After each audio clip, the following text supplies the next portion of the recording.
Israel ಹಾಗೇನೆ Iran ಯುದ್ಧದಲ್ಲಿ America ಎಂಟ್ರಿಯಿಂದಾಗಿ ಕೆರಳಿ ಕೆಂಡವಾಗಿದೆ Iran. ಅಂತಾರಾಷ್ಟ್ರೀಯ ವ್ಯಾಪಾರ ವಹಿವಾಟಿಗೆ ಭಾರೀ ಪೆಟ್ಟು ಮುಂದಿನ ದಿನಗಳಲ್ಲಿ ಬೀಳುತ್ತಾ ಅನ್ನುವಂತ ಆತಂಕ ಎದುರಾಗಿದೆ. ಕಾರಣ ಹರ್ಮುಜ್ ಜಲಸಂಧಿ ಬಂದ್ಗೆ ಇರಾನ್ ನಿರ್ಧಾರವನ್ನ ಮಾಡಿದೆ. ಸೊ ಹಿಂಗೇನಾದ್ರೂ ಆದ್ರೆ ಪೆಟ್ರೋಲ್ ಹಾಗೇನೆ ಡೀಸೆಲ್ ಆಮದು ಮಾಡ್ಕೊಳ್ಳೋಕೆ ಕಷ್ಟವಾಗ್ಬಿಡುತ್ತೆ, ದುಬಾರಿ ಆಗ್ತಾ ಹೋಗುತ್ತೆ ತೈಲ ಬೆಲೆ.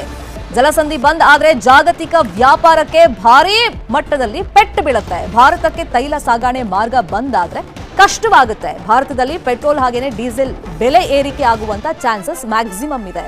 ಅಂದ್ರೆ ಅಂತಾರಾಷ್ಟ್ರೀಯ ವಹಿವಾಟಿನಲ್ಲಿ ವ್ಯಾಪಾರದಲ್ಲಿ ಒಂದಿಷ್ಟು ಪೆಟ್ಟು ಅಥವಾ ಬದಲಾವಣೆ ಆಗುವಂತ ನಿರೀಕ್ಷೆಗಳಿದೆ. ಅದರಲ್ಲೂ ಈ ತೈಲ ಬೆಲೆಯಲ್ಲಿ ಏರಿಕೆ ಆಗುವಂತ ನಿರೀಕ್ಷೆಗಳಿದೆ.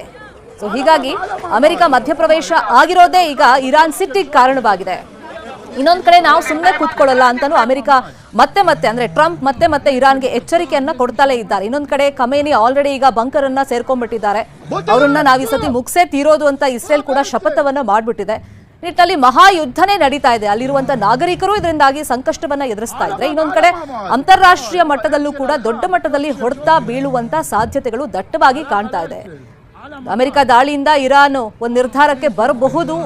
ಅದೀಗ ಈ ಹರ್ಮುಜ್ ಜಲಸಂಧಿಯನ್ನ ಬಂದ್ ಮಾಡೋದಕ್ಕೆ ಸಂಸತ್ನಲ್ಲೇ ನಿರ್ಣಯವನ್ನ ಕೈಗೊಳ್ಳಲಾಗಿದೆ. ಇರಾನ್ ಮೇಲೆ ದಾಳಿಯನ್ನ ಇಸ್ರೇಲ್ ಮುಂದುವರೆಸಿದೆ. ಇರಾನ್ನಿಂದಲೂ ಇಸ್ರೇಲ್ನ ಹಲವೆಡೆ ಪ್ರತಿ ದಾಳಿಯನ್ನ ಮುಂದುವರೆಸಲಾಗಿದೆ. ಭಾರೀ ಪ್ರಮಾಣದಲ್ಲಿ ನಿರಂತರವಾಗಿ ಕ್ಷಿಪಣಿ ಹಾಗೇನೆ ಡ್ರೋನ್ ದಾಳಿಯನ್ನ ಮುಂದುವರೆಸಲಾಗ್ತಾ ಇದೆ. ಒಂದ್ ಕಡೆ ಇರಾನ್ ಮೇಲೆ ಅಮೆರಿಕ ಮಧ್ಯಪ್ರವೇಶ ಮಾಡಿ ದಾಳಿಯನ್ನ ಮಾಡಿದ ಮೇಲೆ ಅದು ಕೂಡ ಕೆರಳಿ ಕೆಂಡವಾಗಿದೆ. ಇಸ್ರೇಲ್ ಮೇಲೆ ಅದು ನಿರಂತರವಾಗಿ ದಾಳಿ ಮಾಡ್ತಾ ಇದೆ. ಭಾರೀ ಪ್ರಮಾಣದಲ್ಲಿ ಪ್ರತಿ ದಾಳಿ ನಿರಂತರವಾಗಿ ನಡೀತಾ ಇದೆ. ಅಮೆರಿಕದಿಂದ ಇರಾನ್ ಅಣ್ವಸ್ತ್ರ ನೆಲೆಗಳನ್ನ ಧ್ವಂಸ ಮಾಡಲಾಗಿದೆ. ಇನ್ನೊಂದು ಕಡೆ ಇವತ್ತು ಅಂತಾರಾಷ್ಟ್ರೀಯ ಅಣುಶಕ್ತಿ ಏಜೆನ್ಸಿ ಮುಖಾಂತರ ಸಭೆಯನ್ನ ಮಾಡಲಾಗುತ್ತೆ. 35 ದೇಶಗಳಿರುವಂತಹ ಮಂಡಳಿ ನೇತೃತ್ವದಲ್ಲಿ ಸಭೆಯನ್ನ ಮಾಡಲಾಗುತ್ತೆ. ಇನ್ನೊಂದು ಕಡೆ ಈಗ ಇರಾನ್ ಮತ್ತೆ ಇಸ್ರೇಲ್ ಯುದ್ಧದಲ್ಲಿ ಅಮೆರಿಕ ಎಂಟ್ರಿ ಆಗಿರೋದ್ರಿಂದ ವಿಶ್ವಸಂಸ್ಥೆ ಕೂಡ ಈ ಬಗ್ಗೆ ಕಳವಳವನ್ನ ವ್ಯಕ್ತಪಡಿಸಿದೆ. ಯುದ್ಧದ ಪರಿಣಾಮ ಇದರಿಂದಾಗಿ ಮತ್ತಷ್ಟು ಜೋರಾಗುವಂತ ಆತಂಕ ಎದುರಾಗ್ಬಿಟ್ಟಿದೆ. ಹಾಗಾಗಿ ಶಾಂತಿಯ ಅಗತ್ಯತೆ ಇದೆ, ಶಾಂತಿ ಕಾಪಾಡಬೇಕು ಅಂತ ಹೇಳಿ ವಿಶ್ವಸಂಸ್ಥೆ ಮನವಿಯನ್ನ ಮಾಡಿಕೊಂಡಿದೆ. ಇವತ್ತು ಅಣುಶಕ್ತಿ ಏಜೆನ್ಸಿಯಿಂದ ಮೀಟಿಂಗ್ ನಡೆಯುತ್ತೆ. 35 ದೇಶಗಳು ಈ ಮೀಟಿಂಗ್ ನಲ್ಲಿ ಪಾಲ್ಗೊಳ್ತಾ ಇದ್ದಾವೆ. ಇನ್ನೊಂದು ಕಡೆ ಈಗ ಇರಾನ್ ಮತ್ತೆ ಇಸ್ರೇಲ್ ಯುದ್ಧದಲ್ಲಿ ಅಮೆರಿಕ ಮಧ್ಯಪ್ರವೇಶ ಮಾಡಿರೋದ್ರಿಂದ ಈ ಯುದ್ಧ ಮತ್ತಷ್ಟು ತಾರಕಕ್ಕೇರುವಂತ ಆತಂಕದ ಮಧ್ಯದಲ್ಲಿ ವಿಶ್ವಸಂಸ್ಥೆ ಶಾಂತಿ ಕಾಪಾಡಬೇಕು ಅಂತ ಹೇಳಿ ಮನವಿಯನ್ನ ಮಾಡಿಕೊಂಡಿದೆ. ಇದೇ ವಿಷಯವಾಗಿ ಇನ್ನಷ್ಟು ಡೀಟೇಲ್ ಆಗಿ ಇನ್ಫಾರ್ಮೇಶನ್ ಕೊಡ್ತಾ ಹೋದಕ್ಕೆ ನೇರ ಸಂಪರ್ಕದಲ್ಲಿ ಕನೆಕ್ಟ್ ಆಗಿದ್ದಾರೆ ನಮ್ಮ ನ್ಯೂಸ್ ಎಡಿಟರ್ ರಾಘವೇಂದ್ರ ಗುಡಿ. ಈಗ ಅಮೆರಿಕ ಮಧ್ಯಪ್ರವೇಶದಿಂದ ಮುಂದೆ ಆಗುವಂತ ಪರಿಣಾಮಗಳ ಬಗ್ಗೆ ಯಾವ ತರ ಚರ್ಚೆಗಳಾಗ್ತಿದೆ, ಅಂದ್ರೆ ಅಂತಾರಾಷ್ಟ್ರೀಯ ವ್ಯಾಪಾರದ ಮೇಲೆ ಯಾವ ತರ ಪರಿಣಾಮ ಬೀರಬಹುದು, ಅದ್ರ ಜೊತೆಯಲ್ಲಿ ಭಾರತಕ್ಕೆ ಏನ್ ಎಫೆಕ್ಟ್ ಆಗುತ್ತೆ ಅನ್ನೋದ್ರ ಜೊತೆಯಲ್ಲಿ ಸೊ ಇವತ್ತು ವಿಶ್ವಸಂಸ್ಥೆ ಕಳವಳವನ್ನ ವ್ಯಕ್ತಪಡಿಸಿರೋದ್ರಿಂದ ಶಾಂತಿ ಕಾಪಾಡಬೇಕು ಅಂತ ಹೇಳ್ತಿದ್ದಾರೆ. ಇವತ್ತು ಅಣುಶಕ್ತಿ ಏಜೆನ್ಸಿಯಿಂದ ಸಭೆ ಇದೆ, ಮುಂದೆ ಏನೆಲ್ಲ ಆಗ್ಬಹುದು?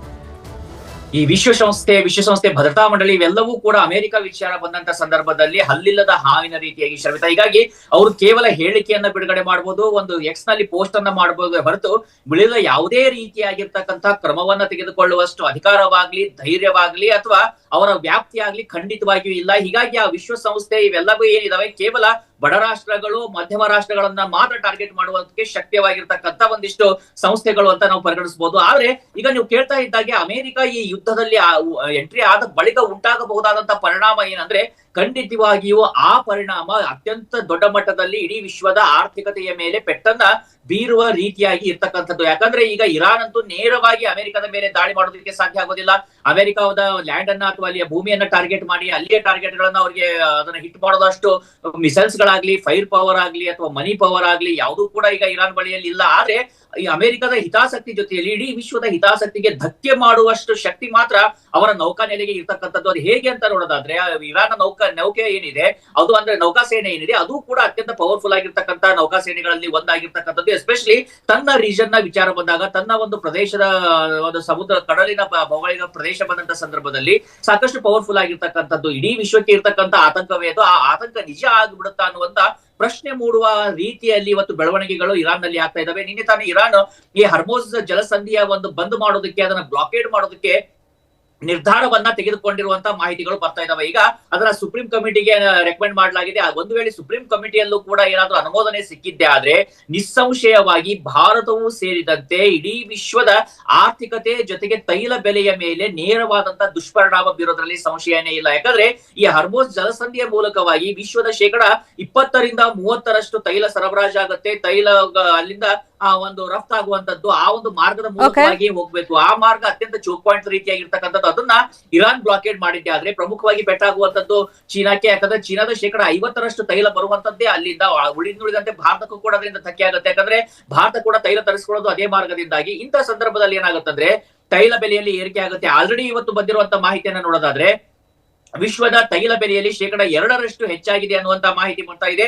ಇದು ಇನ್ನೂ ಕೂಡ ಹೆಚ್ಚಾಗುವಂತ ಸಾಧ್ಯತೆಗಳು ಕಂಡು ಬರ್ತಾ ಇದ್ದಾವೆ. ಹೀಗಾಗಿ ಸಹಜವಾಗಿ ಈ ಯುದ್ಧ ಎಷ್ಟು ಬೇಗ ನಿಲ್ಲುತ್ತೋ ಅಷ್ಟು ಇಡೀ ವಿಶ್ವದ ಆರ್ಥಿಕತೆಗೆ ಒಳ್ಳೆಯದು. ಒಂದು ವೇಳೆ ಯುದ್ಧ ಮುಂದುವರಿತಾ ಹೋದ್ರೆ ವಿನಾಕಾರಣವಾಗಿ ಭಾರತದಂತ ರಾಷ್ಟ್ರಗಳು ಕೂಡ ಬೆಲೆಯನ್ನು ತೆರಬೇಕಾಗುತ್ತೆ. ಶರ್ಮಿತಾ.